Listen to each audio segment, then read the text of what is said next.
ऐसी एक समस्या है जो अभी के तो लिए समस्या है ही, लेकिन एक आने वाले समय के लिए वो बहुत बड़ा अभिशाप बनेगी।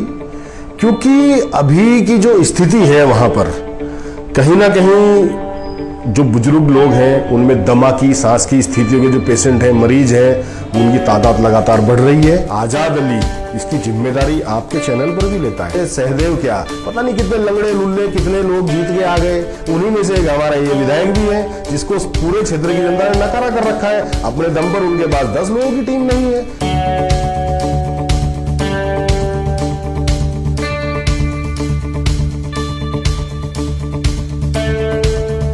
अर्जी फर्जी लोग जाओ इधर उधर कहां से सहसपुर में आए और आकर अपने आप को असली नकली कांग्रेस का साबित करने लगे, उन लोगों की असलियत सहसपुर ने देख ली है।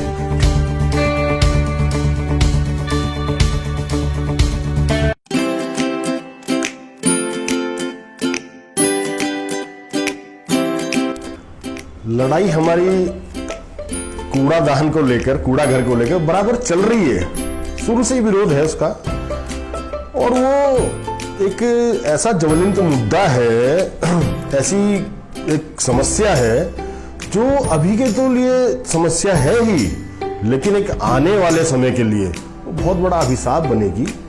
क्योंकि अभी की जो स्थिति है वहां पर कहीं ना कहीं जो बुजुर्ग लोग हैं उनमें दमा की, सांस की स्थितियों के जो पेशेंट हैं, मरीज हैं, उनकी तादाद लगातार बढ़ रही है।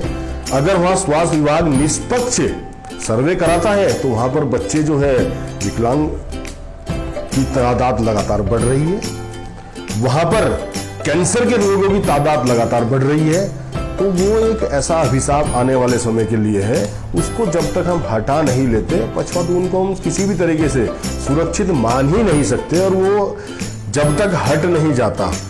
और वैसे हमने पूरे क्षेत्रवासियों से ये एक वादा कर रखा है, जब तक हम इसको हटा नहीं देते हम रुकने वाले नहीं हैं, ना थकने वाले हैं। उसको तो हम हटा कर रहेंगे। जल्द उस पर एक बड़ी रणनीति तैयार होने वाली है, और हमें उम्मीद है उस रणनीति के तहत हम उस कूड़ादान को वहां से किसी भी हाल में हटाकर ही मानेंगे।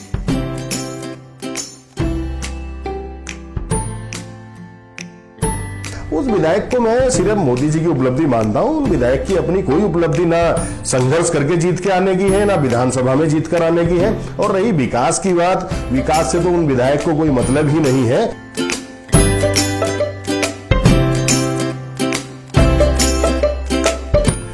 देखिए, हम कांग्रेस के लिए समर्पित थे, समर्पित हैं और समर्पित रहेंगे। हमें टिकट नहीं मिला, लेकिन हमने कांग्रेस का दामन नहीं छोड़ा। वो अर्जी फर्जी लोग जाओ इधर उधर कहां से सहसपुर में आए और आकर अपने आप को असली नकली कांग्रेस का साबित करने लगे, उन लोगों की असलियत सहसपुर ने देख ली है। ठीक है, और उनके नाम का कोई पट्टा तो लिखा हुआ नहीं है कि वो कहीं से भी आए हैं, उत्तर प्रदेश के हैं, कुमाऊं के हैं, कहां के हैं, उनका पट्टा तो नहीं लिखा है। जो भी वहां बाहर से आने की कोशिश करेगा वो मुंह की खाएगा, मुंह की खाई है। और ऐसे निर्णयों से कांग्रेस पार्टी ने भी सबक लिया है। अब कांग्रेस पार्टी भी मन बना चुकी है कि सहसपुर विधानसभा में क्षेत्रीय व्यक्ति और जिन व्यक्तियों का वहां अधिकार है, एक अच्छे खासा सहसपुर विधानसभा कांग्रेस की विधानसभा है। लेकिन गलत निर्णय के कारण अभी तक हमारे हाथ से निकलती जा रही थी। लेकिन उम्मीद है पार्टी अच्छा निर्णय लेगी और निश्चित हम जीत कर आएंगे वहां से।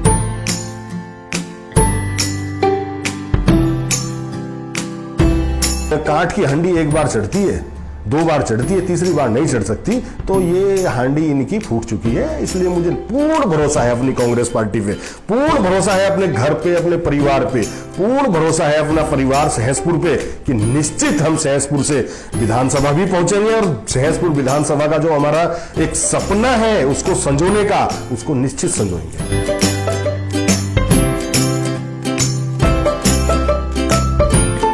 उत्तराखंड में हरीश रावत जी है। हरीश रावत जी एक ऐसा चेहरा है जिनको आज भी सोनिया जी ने, राहुल जी ने उन पर भरोसा जताया, और पंजाब का प्रभारी उनको बनाया है, CWC का मेंबर उनको बनाया है, राष्ट्रीय महासचिव पहले से ही है। इससे बड़ी उपलब्धि, इससे बड़ा चेहरा उत्तराखंड के लिए और क्या बेहतर हो सकता है। ये बहुत बड़ा चेहरा हमारे पास है। और इसके साथ साथ हमारे पास नेता प्रतिपक्ष, प्रदेश अध्यक्ष, पूर्व प्रदेश अध्यक्ष, सारे नेता मिलकर एक अच्छी भूमिका के साथ हम निश्चित 2022 में निकल कर आएंगे ना।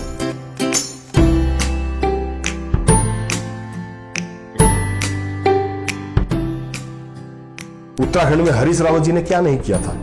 उत्तराखंड में हरीश रावत जी ने ऑर्गेनिक दालों से लगाकर ऑर्गेनिक कितने ऐसे कार्य किए, कितनी ऐसी योजनाएं दी, आज पूरा प्रदेश याद कर रहा है। ऐसा नहीं है कि उस समय हरीश रावत जी किसी उपलब्धि के कारण या प्रदेश में विकास नहीं करने के कारण रह गए।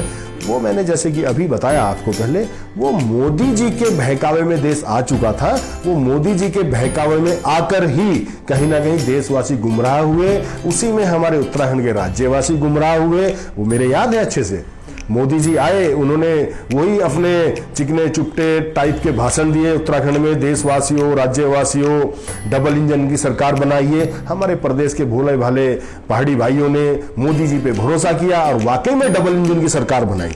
लेकिन आज वो डबल इंजन की सरकार का इंजन 4 साल होने को आ रहे हैं, आज तक स्टार्ट नहीं हो पाया।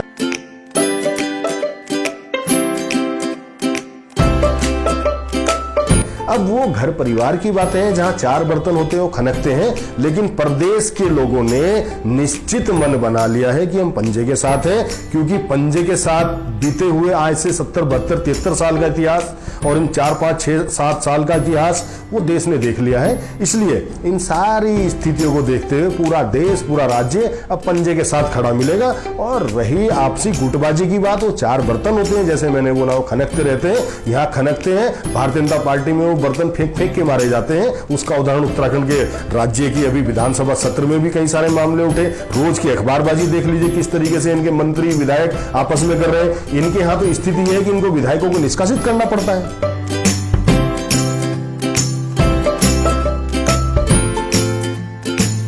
अगर का तो आप इसमें से शब्द हटा दीजिए। सहसपुर विधानसभा को लेकर मैं लगातार प्रयासरत हूं, मैं प्रयासरत रहूंगा। इसके लिए मुझे विधायक बनने का इंतजार करने की जरूरत नहीं है।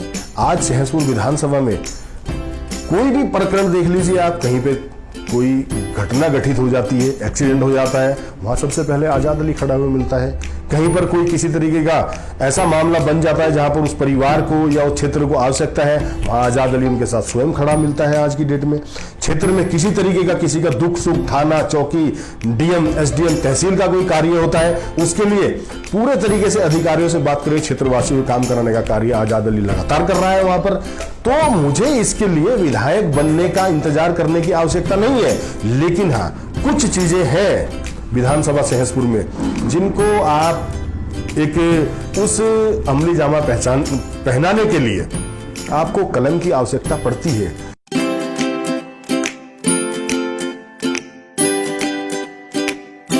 हमारे पास बहुत सारी योजनाएं हैं, समय आएगा हम उन योजनाओं पे कार्य करके दिखाएंगे। बगल में हमारा हिमाचल है, सहसपुर विधानसभा से लगी हुई जो हमारी हिमाचल की विधानसभा है, उसकी इंडस्ट्री को देखिए, हमारी सहसपुर विधानसभा की इंडस्ट्री को देखिए, जमीन आसमान का फर्क है। उसका जिम्मेदार कौन है? यही नकारा विधायक है। ठीक है, सहसपुर विधानसभा में आज प्रदेश में, पूरे प्रदेश में आज हमारा राज्य का जो पूरे देश भर में एक नाम है, 4 धाम यहाँ पर है। ठीक है, कलियर शरीफ यहाँ पर है। ठीक है, और ऐतिहासिक पर्यटक स्थल यहाँ पर है। ऐसे हमारे विधानसभा सहसपुर में ढालीपुर एक जगह है, उस ढालीपुर में एक राष्ट्रीय स्तर के पक्षी आते हैं, जिसको मीडिया भी खूब उठाता है, जिसको मीडिया भी कई बार खूब दिखाता है, लेकिन उसको आज तक ये नकारा विधायक एक जिस तरीके से पर्यटक स्थल बनाना चाहिए था, बनाना तो बहुत दूर की बात है, उसके लिए शुरुआत तक नहीं कर पाया, उसके लिए कदम तक आगे नहीं बढ़ा पाया। तो जहां राष्ट्रीय पक्षी आते हो, हम उसको ऐसी सुंदरता को ऐसे निखार कर लाएंगे कि हमारे उस सहसपुर विधानसभा में देश तो छोड़िए, विदेश तक के जब पक्षी आते हैं तो विदेश तक के पर्यटक आकर वहां कर देखेंगे कि ये दूसरे देशों के पक्षी यहाँ आते हैं, उसको हम एक ऐसी सुंदर जगह बनाएंगे। इसके अलावा सहसपुर विधानसभा में अस्पतालों की बड़ी स्थिति खराब है, वहां पर अस्पतालों की आवश्यकता है। आज एक आम आदमी को क्या चाहिए होता है? सुख दुख में सबसे पहले औषधि की जरूरत पड़ती है ना, दवाइयों की जरूरत पड़ती है। दवाइयों के लिए कहाँ जाएगा आदमी? अस्पताल जाएगा ना। तो हमारे सहसपुर विधानसभा में आज अस्पताल जो है उनकी स्थिति बहुत खराब है, और कई जगह ऐसी नहीं है जहां पर आज भी अस्पतालों की आवश्यकता है। अब कोरी गप्पेबाजी मारने से, सिर्फ झूठ फतान करने से तो कुछ होने वाला नहीं है हमारे विधानसभा में। ठीक है, ऐसे भी गांव हैं जहां आज तक रोडें नहीं है, तो इस विधायक को और इस भारतीय जनता पार्टी को जिन्होंने झूठ बोलकर सत्ता में आए हैं, इनको निकाल फेंकने के लिए हमने एक बहुत अच्छी रणनीति भी बनाई है और उन सच्चाई के रास्ते पर चलकर हम सहसपुर विधानसभा का वो सारा विकास करेंगे और भी बहुत सारी योजनाएं हैं जिनको हमने पूरा करना है।